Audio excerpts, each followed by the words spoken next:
بسم الله الرحمن الرحيم. باب تحريم بيع الرطب بالتمر إلا في الأعرايات.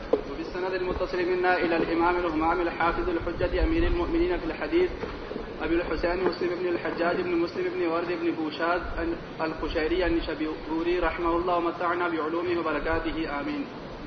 قال حدثنا يحيى بن يحيى قال أخبرنا سفيان بن عيينة عن الزهري وحدثنا ابن نمير وزهير بن حرب واللفظ لهما قال حدثنا سفيان قال حدثنا الزهري عن سالم عن ابن عمر رضي الله عنهما وعنهم أن النبي صلى الله عليه وسلم نهى عن بيع الثمر حتى يبدو صلاحه عن بيع الثمر بالتمر.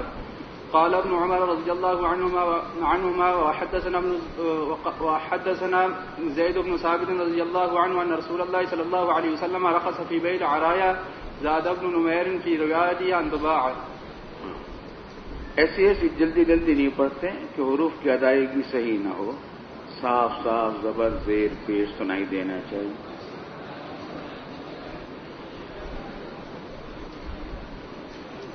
جی پہلا جملہ جو ہے یہ تو بار بار آپ کل پڑھ چکے ہیں، نہا عن بیع الثمر حتی یبدو صلاحہ. نیا مسئلہ یہ ہے کہ وعن بیع الثمر بالتمر، ثمر کی بیع تمر سے منع فرمائی. ثمر سے مراد ہے رطب. کیا مراد ہے؟ رطب. یہ بھی کھجوری کی قسم ہوتی نہیں ہوتی؟ کھجور کے مختلف مراحل ہوتے ہیں اور مختلف مراحل کے اعتبار سے اس کے الگ الگ نام ہوتے ہیں. جیسے ہمارے یہاں بھی ایک مرحلہ ہوتا ہے جس کو کھجی کہتے ہیں، پھر وہ کھجور بن جاتی ہے، پھر وہ چھہارا بھی ہو جاتی ہے. تو اسی طریقے سے عربی میں تو بہت سارے نام ہیں اس کے. تو ایک مذنب ہوتی ہے. تو رطب وہ ہے جو بالکل پکی تازہ پکی ہو. یہ نہایت ہی لذیذ ہوتی ہے، اور جتنے مراحل کھجور کے ہوتے ہیں ان میں سب سے زیادہ لذیذ مرحلہ وہی ہوتا ہے جب یہ رطب ہوتی ہے. مہنگی بھی یہی ہوتی ہے، اور یہ زیادہ عرصے تک رطب نہیں رہتی. اگر فریزر میں محفوظ کر کے نہ رکھی جائے تو پھر یا تو خراب ہو جاتی ہے یا پھر وہ رفتہ کھجور بن جاتی ہے، تمر بن جاتی ہے. تمر وہ یہ جو ریڈیو پر آپ کو ملتی ہے، اور پھر آگے جا کر وہ چھوارا بن جاتی ہے جو شادیوں میں استعمال ہوتا ہے. تو ثمر سے مراد ہے رطب. یہ بڑی لذیذ ہوتی ہے، یہ بالکل تازہ پکی ہوئی. کھائیے؟ کبھی نہیں کھائی؟ ارے کھائیے نہیں کھائی؟ ہاں. تو نہا عن بیع الثمر بالتمر کا مطلب یہ ہوا کہ رطب کی بیع تمر سے منع فرمائی رسول اللہ صلی اللہ علیہ وسلم.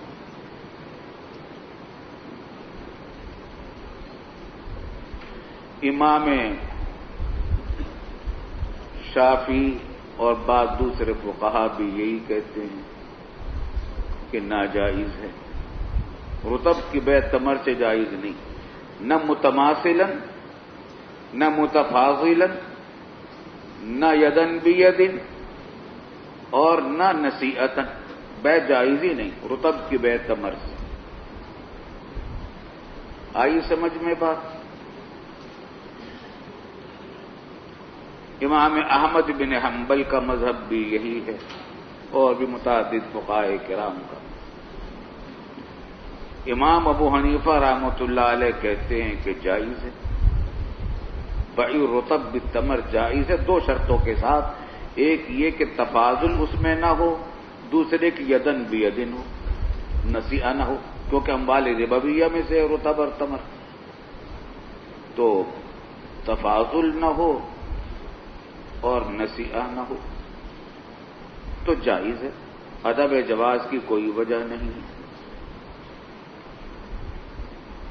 امام ابو حنیفہ رحمۃ اللہ علیہ جب بغداد آئے، لوگوں میں بڑی ناراضگی تھی اس بات پر کہ حدیث صحیح اور صریح کے خلاف کہتے ہیں. چنانچہ ان سے سوال کیا گیا علماء کی ایک مجلس میں، کہا اس کو ناجائز کہتے ہیں.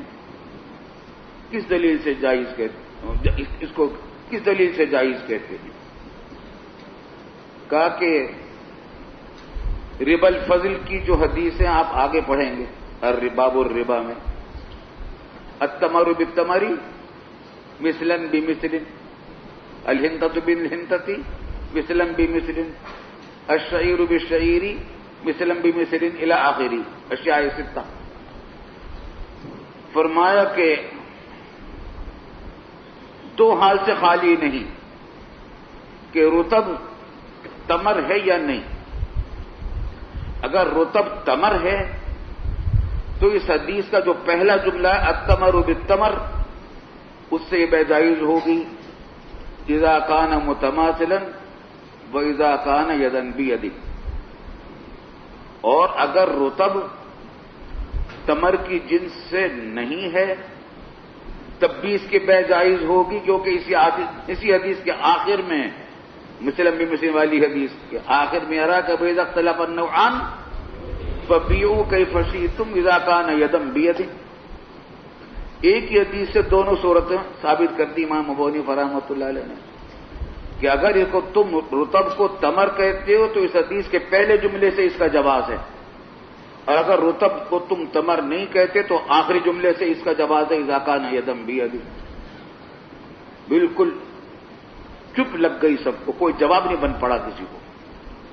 البتہ انہوں نے کہا کہ ایک روایت آتی ہے، وہ بعد میں ترمذی نے نقل کی، اور وہ یہ کہ حضرت صلی اللہ علیہ وسلم سے پوچھا گیا بھائی رطب بالتمر کا حکم، تو آپ نے پوچھا کہ اینقص اذا جف، کیا رطب جب سوکھ جاتی ہے تو وہ پیمانے میں کم ہو جاتی ہے نہیں ہو جاتی؟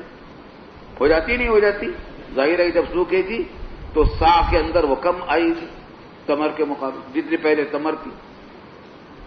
جب بے ہوگی تو سا بھرا ہوا ہوگا ادھر رطب کا ادھر تمر کا، لیکن جب وہ سوکھ جائے گی تو سا جو رطب کا تھا اور وہ تو تمر بن گئی تو سوکھ کر وہ کم ہو جائے گی ایک سا سے. تو حضور صلی اللہ علیہ وسلم نے پوچھا کہ اینقص اذا جف، قالوا نعم. صحابہ کرام نے کہا کہ خشک ہو جاتی ہے، کم ہو جاتی ہے.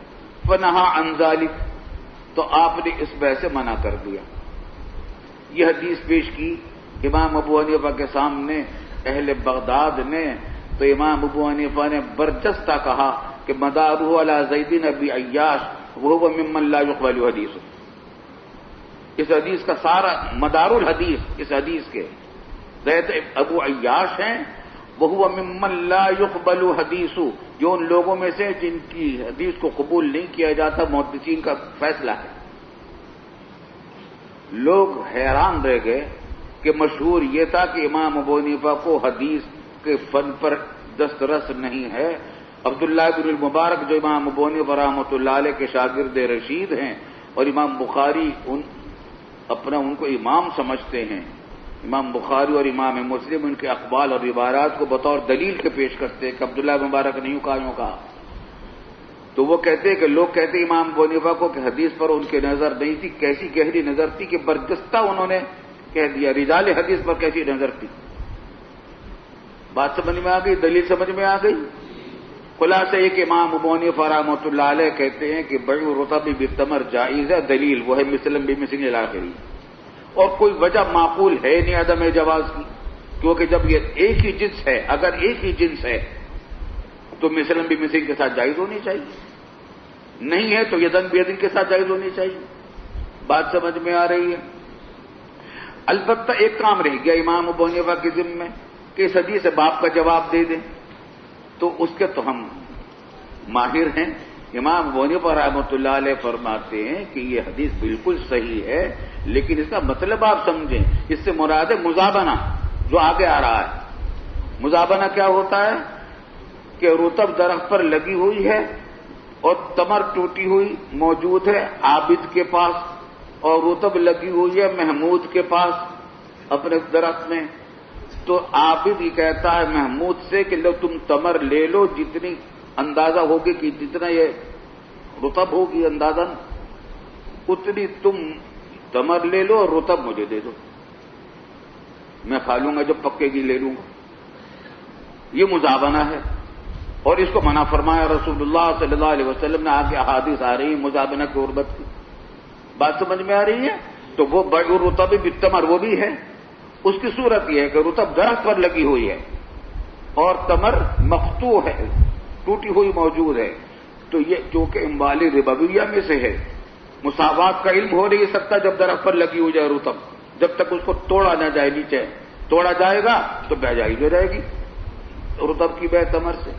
اور اگر درخت پر لگی ہوئی رطب ہوگی، جب تک وہ درخت پر لگی ہوئی ہے اس کی بیع تمر سے کی جائے گی تو مزابنہ ہوگا. ربا کے حکم میں ہوگا، کیونکہ جب جہل بالتساوی ہو اموال ربویہ کے اندر تو حکم میں وہ ربا ہی کے ہوتا ہے، فضل کے حکم میں ہوتا ہے. بات سمجھ میں آ گئی؟ سمجھ میں آ گئی بات اچھی طرح؟ کیوں بھائی؟ یہ ایک مسئلہ ہے بیع الثمر بالتمر کا. آگے مزابنہ کی بات آئے گی، پھر اسی کے ضمن میں عرایا کی بحث آئے گی، وہ دیکھتے ہیں آگے. ورخص فی بیع العرایا، اسی حدیث میں دیکھیے، اور رخصت دی بیع العرایا میں عرایا کی بیع کرنے کی اجازت دی. زاد ابن نمیر فی روایتی ان تباع، بیع العرایا کے اندر آپ نے اجازت دی کہ ان کی بیع کر لی جائے. اس حدیث کو ذرا اور آگے پڑھ لو. اتنی بات یہاں سمجھ لو کہ عرایا کی رخصت کا اس حدیث میں بیان ہے. عرایا کی تفصیل آگے آئے گی. چلیے جی. وبه قال حدثني ابو الطاهر وحرملة واللفظ لحرملة قال اخبرنا ابن وهب قال اخبرني يونس عن ابن شهاب قال حدثني سعيد بن المسيب وابو سلمة بن عبد الرحمن ان ابا هريرة رضي الله عنهم قال رسول الله صلى الله عليه وسلم لا تبتاع الثمر حتى يبدو صلاحه ولا تبتاع الثمر بالثمر. قال ابن شهاب وحدثني سالم بن عبد الله بن عمر عن أبيه رضي الله عنهما وعنهم عن النبي صلى الله عليه وسلم مثله سواء. وبه قال حدثني محمد بن رافع قال حدثنا حجين بن المثنى قال حدثنا الليث عن عقيل عن ابن شهاب عن سعيد بن المسيب رحمه الله أن رسول الله صلى الله عليه وسلم نهى عن بيع المزابنة والمحاقلة. والمزابنة أن يباع نهى عن بيع المزابنة، نهى عن المزابنة، نهى عن المزابنة والمحاقلة. والمزابنة أن يباع ثمر النخل بالتمر، والمحاقلة أن يباع الزرع بالقمح واستقراء الأرض بالقمح. قال وأخبرني سالم بن عبد الله عن رسول الله صلى الله عليه وسلم أنه قال لا تبتاع الثمر حتى يبدو صلاحه ولا تبتاع الثمر بالتمر. وقال سالم أخبرني عبد الله عن زيد بن ثابت رضي الله عنه وعنهم عن رسول الله صلى الله عليه وسلم أنه رخص بعد ذلك في بيع العلية بالرطب أو بالتمر ولم يرخص في غير ذلك. اس کو ذرا سمجھ لیجئے. رسول اللہ صلی اللہ علیہ وسلم نے مزابنہ سے منع کیا. مزابنہ کی حقیقت آپ کو معلوم ہو گئی. رطب جو درخت پر لگی ہوئی ہے اس کی بیع تمر مقطوع سے کرنا یہ ناجائز ہے، کیونکہ اموال ربویہ میں سے ہے اور درخت میں جب تک لگی ہوئی ہے اس کی مقدار یقین سے معلوم نہیں ہو سکتی، تو مساوات کا علم نہیں ہو سکتا. والمحاقلہ، اور محاقلہ سے بھی منع کیا. پڑھا کہ محاقلہ مزابنہ وغیرہ؟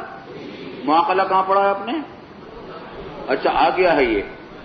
بس فرق مزابنہ اور محاقلہ میں صرف اتنا ہے کہ مزابنہ ہوتا ہے درخت کے پھل میں اور محاقلہ ہوتا ہے کھیتی کے اندر.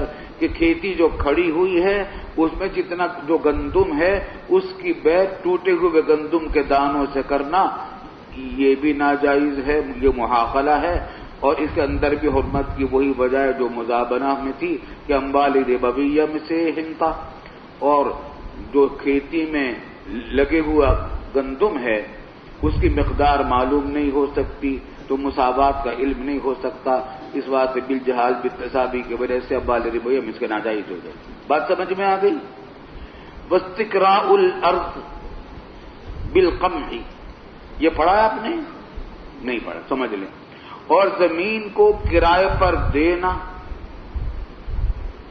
یا لینا گندم کے عوض، یعنی ایک زرعی زمین ہے، محمود کرائے پر لیتا ہے عابد سے کہ میں اس کے اندر کھیتی بوؤں گا گندم کی، اور اس میں سے جو گندم پیدا ہوگا اس گندم میں سے مثلا اتنا تم کو دوں گا، 10 سا مثلا تمہارا ہوگا. یا یہ کہتا ہے کہ اس پوری زمین میں سے جتنی پیداوار اتنے حصے زمین میں ہوگی وہ گندم میں تم کو دوں گا، باقی میرا ہوگا. ذہن میں آتی ہے بات؟ جس کو آج کل مزارعت کہتے ہیں اور بٹائی کہتے ہیں ہماری زبان میں، جانتے ہو؟ اس کے اندر مختلف صورتیں ہیں اور اس مسئلے کی پوری تفصیل باب کراء الارض میں آگے آئے گی، صفحہ 11 سے آئے گا وہ مسئلہ بہت تفصیل کے ساتھ. بس یہاں پہ اتنا مطلب سمجھ لیجئے کہ آدمی زمین کرائے پر لے اور اس میں کھیتی کرے، اور اس کا کرایہ کس چیز کو مقرر کرے؟ اسی زمین سے پیدا ہونے والی پیداوار کے کچھ حصے کو اس کا عوض مقرر کرے. سمجھے بات کو؟ اس سے منع فرمایا. اس کا مشہور نام جو ہے وہاں آپ پڑھیں گے، اس کا نام ہے المخابرہ. آئی سمجھ میں بات؟ استقراء الارض بھی اس کو کہہ دیا. مشہور نام اس کا مخابرہ ہے. مخابرہ یہی ہے کہ زمین آدمی کوئی کرایہ پر لے اور پیداوار کے اسی زمین کی پیداوار کے کچھ حصے کو اجرت قرار دے کر اس کو دے دے. پیداوار کا کچھ حصہ جو طے ہوا تھا اس کو دے دے. یہ مخابرہ کی بعض صورتیں جائز، بعض صورتیں ناجائز، اور بہت اختلافات ہیں فقہا کے. اس کے اندر باب کراء الارض کے اندر وہ تفصیل آگے آ جائے گی. ذہن میں آ گئی بات؟ تو بہت سارے مفاعلے جمع ہو گئے باب مفاعلہ. مزابنہ، ملامسہ، مزابنہ، محاقلہ، مخابرہ.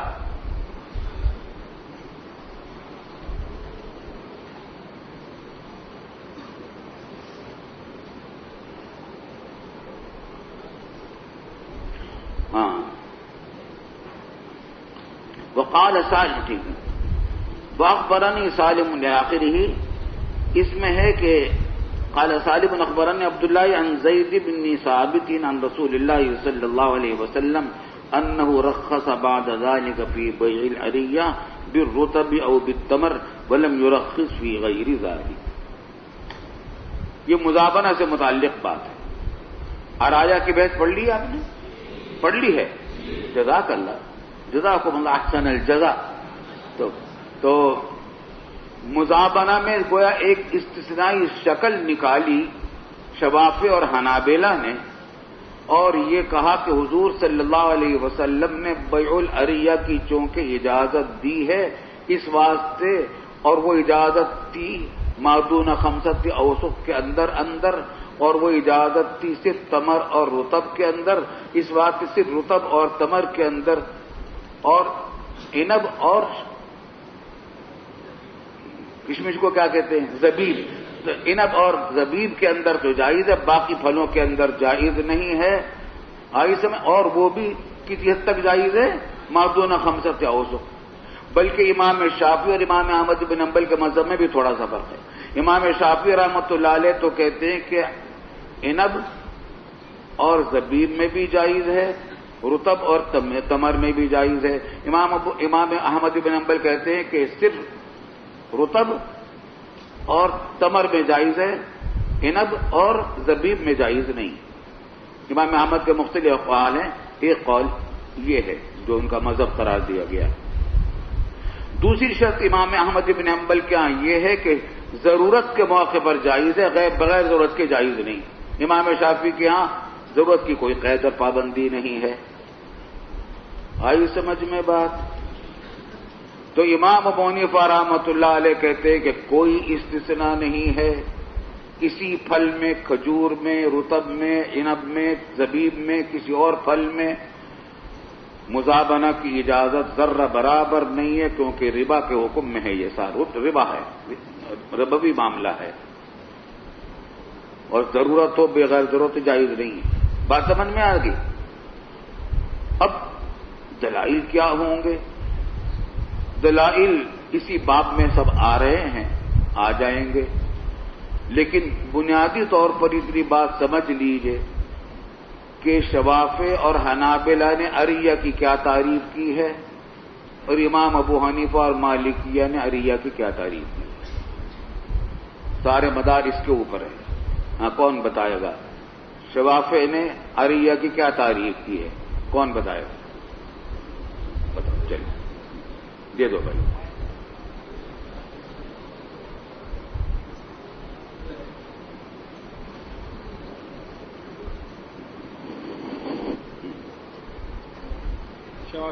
شافعی نے عریہ کی تعریف یہ کی ہے کہ کھجور درخت پر ہو اور اس کے ساتھ کچھ ایسا کھجور ہو تھمر ہو جو درخت پر نہ ہو، ان دونوں کے درمیان تبادلہ کیا جائے بشرط کہ 5 وسق سے زیادہ نہ ہو. پھر کہنا ذرا.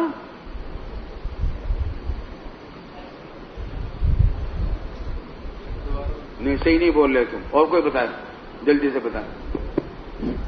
شافعی کے ہاں ہاں شافعی کے ہاں مزابنہ اور عرایا میں صرف فرق ہے، باقی کوئی فرق نہیں. پھر کہیے. شافعی کے ہاں مزابنہ اور صرف مقدار کا فرق، صرف مقدار کا فرق ہے. 5 وسق سے کم میں اگر مقدار کا فرق، مقدار کا فرق ہے 5 وسق. شافعی کے نزدیک مزابنہ اور عرایا میں صرف مقدار کا فرق ہے. 5 وسق سے کم میں ہو تو عرایا ہے، اگر 5 وسق سے زیادہ ہو تو مزابنہ ہے جو ممنوع ہے. صورت کیا ہے اس کی؟ صورت مسئلہ کیا ہے ان کے یہاں جس کو وہ جائز کہتے ہیں؟ صورت مسئلہ یہ بنے گی، کوئی شخص دوسرے سے کہے کہ یہ جو پھل درخت پہ لگے ہوئے ہیں اتنے میں آپ کو فروخت کرتا ہوں اور اتنے مقدار وسق میں آپ کو دے دیتا ہوں، تمر کے عوض میں. تو اگر یہ 5 وسق سے زیادہ کی مقدار ہو تو یہ صورت ممنوعہ میں داخل ہو جائے گی، اور اگر کم مقدار میں ہو تو صورت جائز میں عرایا میں داخل ہو جائے گی. یہ بات ٹھیک ہے، لیکن امام اچھا اب یہ بتائیے حنفیہ نے کیا تعریف کی اس کی؟ مالکیہ نے، حنفیہ نے؟ حنفیہ، مالکیہ. اور کون بتائے گا؟ آپ بتاؤ. 52 نمبر.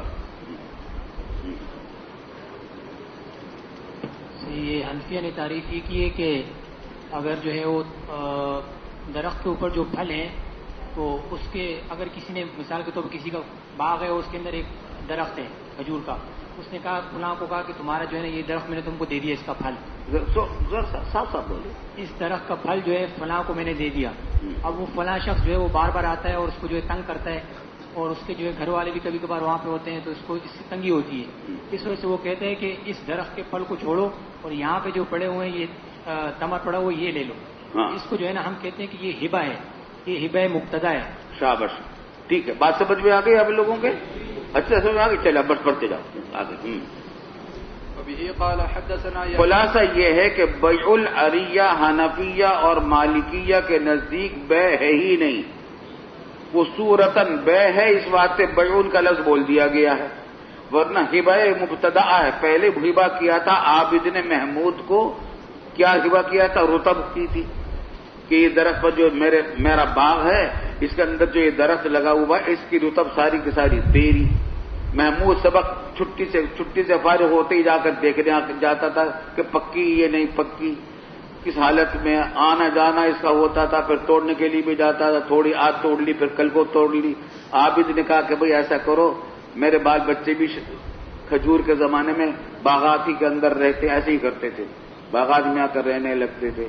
تم ایسا کرو کہ تم مجھ سے تمر لے لو، جتنی اندازہ کر لو کتنی یہ تمر رطب کے برابر تمر ہوگی، اتنے تمر تم اپنے پاس رکھ لو اور روز آنا خدا کے واسطے آنا جانا چھوڑو. آئی سمجھ نہیں؟ اور اس پر راضی ہو گیا یہ. تو یہ ہبہ پہلے ہبہ رطب تھا، اب ہبہ تمر ہو گیا. اور یہ رجوع فی الہبہ نہیں ہے، کیونکہ ابھی قبضہ نہیں کیا تھا محمود نے، تخلیہ نہیں کیا تھا، تو مالک نہیں ہوا تھا محمود ابھی، تو یہ بیع نہیں ہوئی، بلکہ پہلے ہبہ کی بجائے دوسرا ہبہ کر دیا. پہلے رطب کا ہبہ کیا تھا، اب تمر کا ہبہ کر دیا. تو یہ بیع ہے ہی نہیں، ہبہ ہے، اور اس کی اجازت دی تھی رسول اللہ صلی اللہ علیہ وسلم نے. چلیے آگے.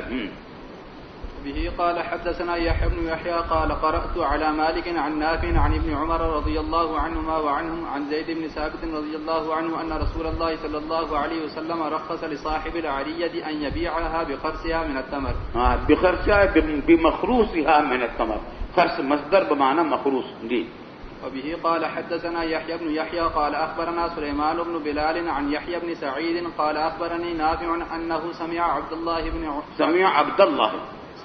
الله بن عمر يحدث أن زيد بن ثابت رضي الله عنه وعنهم حدثه أن رسول الله صلى الله عليه وسلم رخص في العرية يأخذها أهل البيت بخرسها تمرا يأكلونها رطبا. بات سمجھ میں آ رہی ہے کہ اہل البیت لے لیں کس کو؟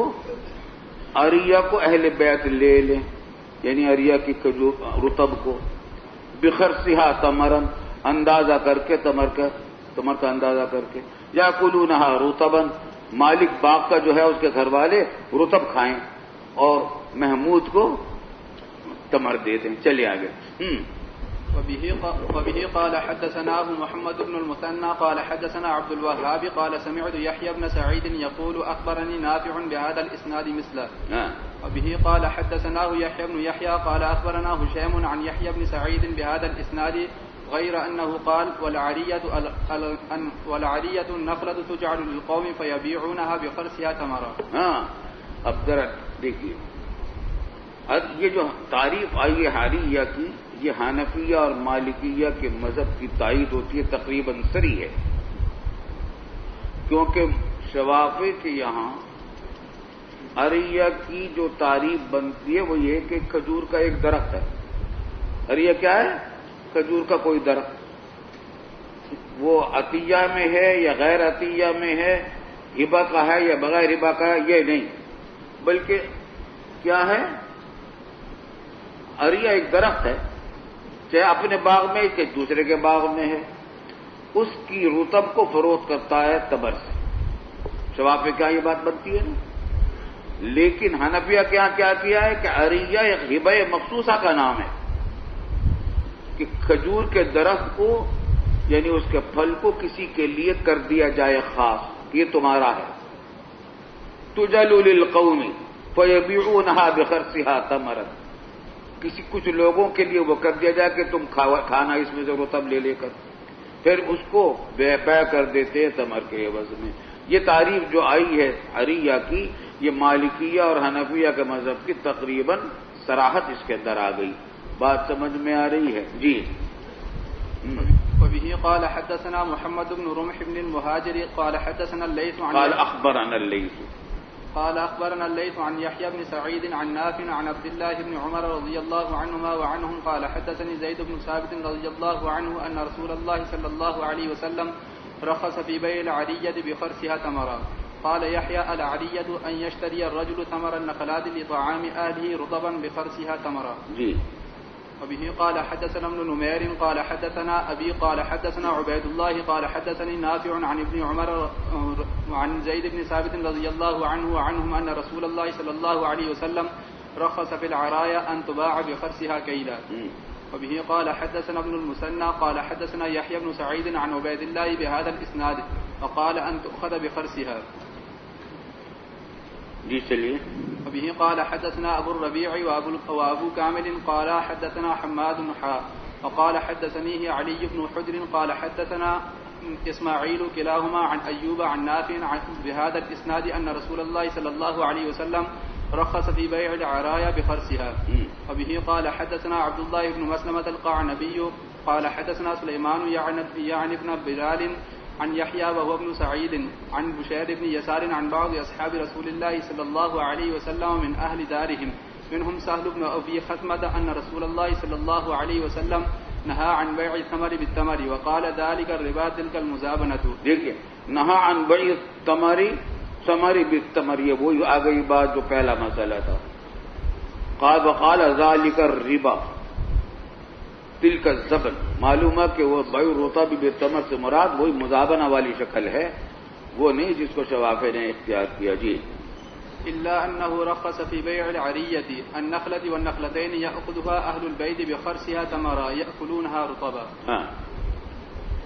وبه قال حدثنا قتيبة بن سعيد قال حدثنا ليث بن حاء وقال حدثنا ابن رمح قال أخبرنا الليث عن يحيى بن سعيد عن بشير بن يسار عن أصحاب رسول الله صلى الله عليه وسلم أنهم قالوا رخص رسول الله صلى الله عليه وسلم في بيع العرية بخرسها تمرا. البتہ یہاں پر ایک سوال ہوگا، وہ یہ کہ جب حنفیہ اور مالکیہ نے کہا کہ یہ ہبہ مستقلہ ہے، پہلے ہبہ تھا رطب کا، اب اس کی بجائے ہبہ ہے تمر کا، تو پھر اس کے لیے لفظ رخصہ کیوں اختیار کیا؟ رخصت تو عزیمت کے مقابلے میں ہوتی ہے، تو اس بے کے اندر یہ تو عام بے کی طرح، یہ تو عام ہبہ کی طرح ہو گیا، کیونکہ وہ محمود مالک نہیں ہوا تھا اس رطب کا، جب مالک نہیں ہوا تھا تو اس کو رجوع بھی جائز تھا، اور اس کے بجائے دوسرا ہبہ اس نے کر دیا، تو اس میں رخصہ کے لفظ کی کیا ضرورت ہے؟ سمجھ میں آ رہی ہے بات؟ تو اس کا جواب یہ ہے کہ رخصہ کا لفظ استعمال اس وجہ سے کیا گیا کہ اس میں اخلاف البعد ہے۔ عابد نے پہلے ہبہ کیا تھا رطب کا، وہ کم از کم وعدہ کے درجے میں تو تھا، ملکیت تو تبدیل نہیں ہوئی تھی، اور ہبہ مکمل نہیں ہوتا جب تک قبضہ نہ ہو جائے، تو ہبہ تو نہیں مکمل ہوا تھا لیکن کم از کم وعدے کے درجے میں تو تھا۔ لیکن اب عابد محمود خوش تھا کہ رطب ملے گی، اب عابد نے کہا کہ بھائی رطب کی بجائے تم تمر لے لو، تو خلف البعد ہے جو خلف النفاق ہے۔ اس واسطے کسی کو خیال ہو سکتا تھا کہ یہ ناجائز ہوگا، تو رسول اللہ صلی اللہ علیہ وسلم کی اجازت کو رخصہ کے لفظ سے تعبیر کیا گیا۔ چلیے آگے۔ وبه قال حدثنا محمد بن المثنى وإسحاق بن إبراهيم وابن أبي عمر جميعا عن الثقفي قال سمعت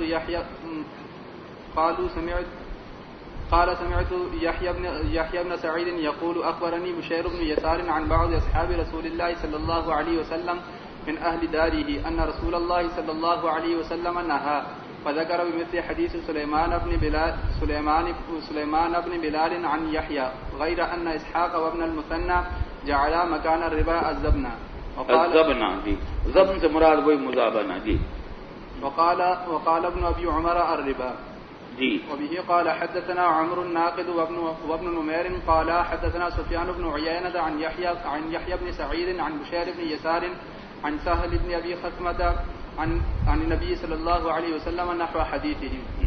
وبه قال حدثنا أبو بكر بن أبي شيبة وحسن الحلواني قال حدثنا أبو سامة عن الوليد بن كثير قال حدثني بشير بن يسار مولى بني حارثة أن رافع بن خديج وسهل بن أبي خثمة حدثاه أن رسول الله صلى الله عليه وسلم نهى عن المزابنة الثمر بالثمر إلا أصحاب العرايا فإنه قد أذن لهم. وبه قال حدثنا عبد الله بن مسلمة بن قعنب قال حدثنا مالك وحدثنا يحيى بن يحيى واللفظ له قال قلت لمالك حدثك داود. عبد الله بن مسلمة بن قعنب قال حدثنا مالك قال وحدثنا جی قال وحدثنا يحيى بن يحيى واللفظ له قال قلت لمالك حدثك داود بن الحسين حمزہ استفہام محذوف ہے، احدثک مراد ہے کہ کیا آپ کو داؤد بن الحسین نے حدیث سنائی عن ابی سفیان مولا بن ابی احمد عن ابی ہریرہ رضی اللہ عنہ ان رسول اللہ صلی اللہ علیہ وسلم رخص فی بیع العرایا بخرسها فيما دون 5 اوسق او فی 5 یشک داؤد شک کا اظہار کرتے تھے کہ ما دون 5 کا لفظ ہے حدیث میں یا 5 اوسق کا، قال 5 او دون 5 قال نعم، تو امام مالک نے فرمایا کہ ہاں مجھ کو اسی طریقے سے داؤد نے حدیث سنائی ہے۔ چلیے آگے۔ اچھا جو شک ہے علامہ نبوی نے امام شافعی کا مطلب قول دونوں نقل کیے ہیں کہ دون 5 تک جائز ہے یا پورا 5 اوسق بھی جائز ہے، لیکن ترجیح اس کو دیے صاحب علامہ نبوی نے اپنے مذہب میں کہ دون 5 اوسق کی حد تک جائز ہے، 5 اوسق بھی جائز نہیں پورا۔ چلیے احتیاط کی وجہ سے جی۔ استاد جی اگر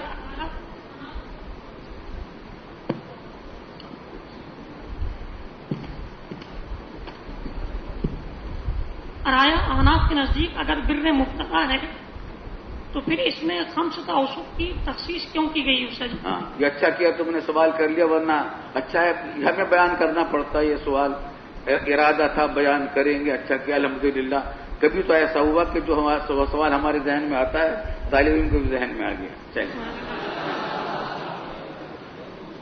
سوال یہ پیدا، سوال صحیح ہے، معقول سوال ہے کہ جب یہ ہبہ مبتدأ ہے، ہبہ مستقلہ ہے، رطب کی بجائے تمر کا ہبہ ہے، تو چاہے خمسۃ اوسق ہو یا عشرۃ اوسق ہو، مقدار سے کیا فرق پڑتا ہے؟ خمسۃ اوسق کے حد تک کیوں آپ نے اس کو مقید کیا؟ جواب یہ کہ یہ قید احترازی نہیں ہے، قید اتفاقی ہے کہ عام طور سے جو بیع العریہ ہوا کے نام سے جو معاملہ ہوا کرتا تھا ہبہ، وہ اتنی مقدار میں ہوا کرتا تھا، خمسۃ اوسق یا اس سے کم میں ہوتا تھا، یا یہ کہ کوئی خاص قضیہ حضور صلی اللہ علیہ وسلم کے سامنے پیش ہوا ہوگا تو وہ قضیہ اتنے سے متعلق تھا تو آپ نے اس کی اجازت دے دی۔ خلاصہ یہ کہ قید واقعی اور اتفاقی ہے، احترازی نہیں ہے۔ 10 ہو 12 اوسق ہو زیادہ ہو اس کے اندر بھی یہی حکم ہے، کم میں بھی یہی۔ جی وبه قال حدثنا يحيى بن يحيى التميمي قال قرأت على مالك عن نافع عن ابن عمر رضي الله عنهما وعنهم أن رسول الله صلى الله عليه وسلم نهى عن المزابنة، والمزابنة بيع الثمر بالتمر كيلا وبيع الكرم بالزبيب كيلا.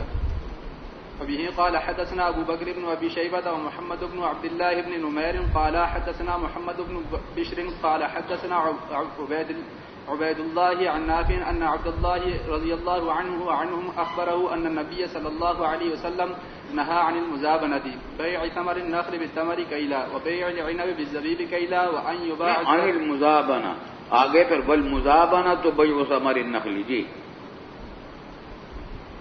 والمزابنة بيع ثمر النخل بالتمر كيلا وبيع العنب بالزبيب كيلا وأن يباع الزرع بالحنطة كيلا. وبه قال حدثنا أبو بكر بن أبي شيبة قال حدثنا ابن أبي زائدة عن عبيد الله بهذا الإسناد مثله. وبه قال حدثني يحيى بن معين وهارون. یہ آپ کے پاس کوئی نسخہ دوسرا ہے کہ آپ مختلف الفاظ میں پڑھ رہے ہیں عبارت کو؟ کوئی دوسرا نسخہ ہے آپ کے پاس؟ جی ہاں یہ مشکل ہے، چلیے آگے. ہاں به قال حدثني يحيى بن معين وهارون بن عبد الله وحسين بن عيسى قالوا حدثنا أبو أسامة قال حدثنا عبيد الله عن نافع عن ابن عمر رضي الله عنهما وعنهم قال نهى رسول الله صلى الله عليه وسلم عن المزابنة، والمزابنة بيع ثمر النخل بالثمر كيلا وبيع الزبيب بالعنب كيلا وعن كل ثمر بخرسه.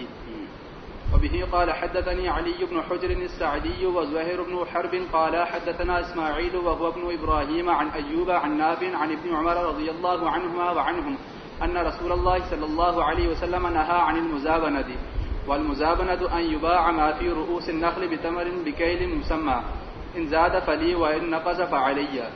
کیل مسمى کے عوض میں فروخت کرے اس پھل کو جو درخت کے سر پر لگا ہوا ہے، درخت کے اوپر لگا ہوا ہے. ان زیادہ فلیہ فإن نقص فعلیہ. فروخت کرنے والا کہتا کہ اگر مجھے زیادہ مل گیا تو میرا فائدہ، اور اگر مجھے کم ملا تو میرا نقصان، مطلب ہے کہ میں راضی ہوں دونوں صورتوں پر. جی وبه قال حدثناه أبو الربيع وأبو كامل قال حدثنا حماد قال حدثنا أيوب بهذا الإسناد نحوه.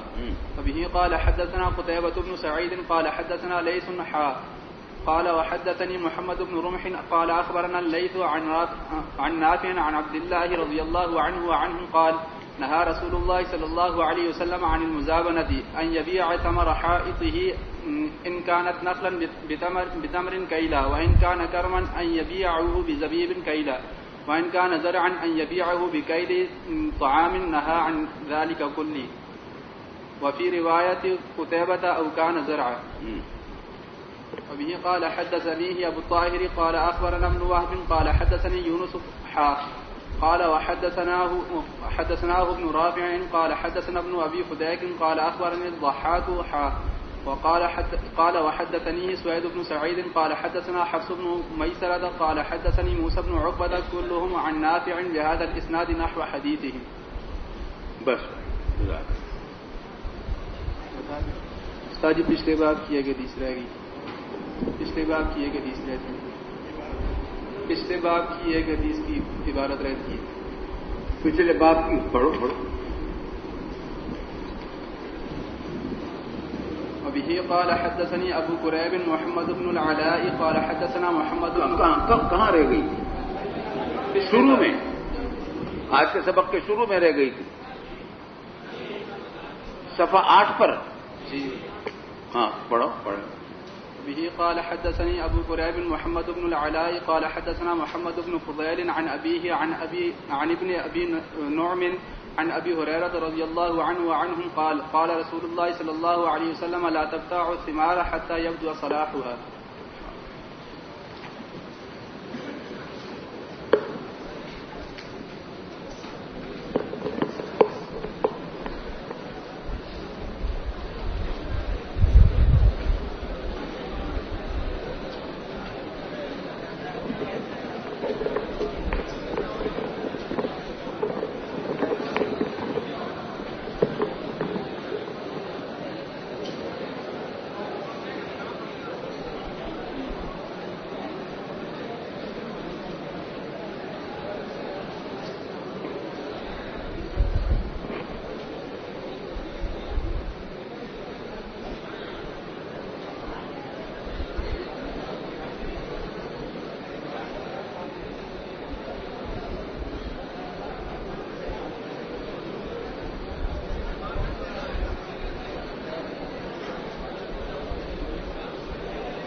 هذا